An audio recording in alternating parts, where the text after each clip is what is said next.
Alan takes me up here to North Las Vegas to get an update on the North 5th Street widening project between Alexander and Craig Road. The city is doing lots of nice upgrades along the road, including new streetlights, new sidewalks, and also new pavement. But the one thing that's not going to be moving anytime soon are these giant utility poles that are blocking the new lanes.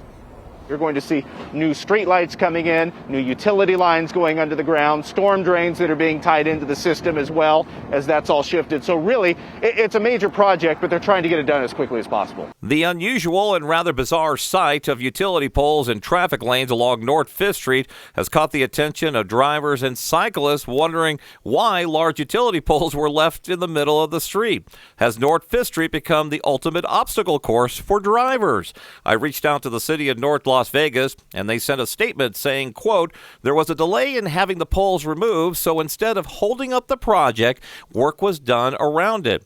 NV Energy plans to place temporary barriers around the poles. That was end quote. However, after reaching out to NV Energy to ask them when the poles would be removed, they responded, quote, the poles don't belong to NV Energy.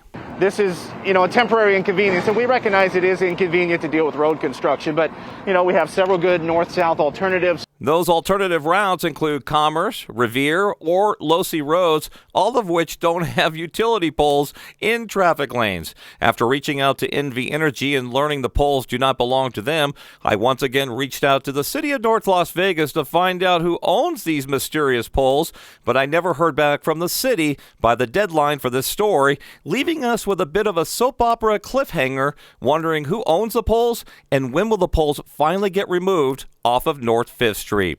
I'm Ken Smith, Fox 5 News, local Las Vegas.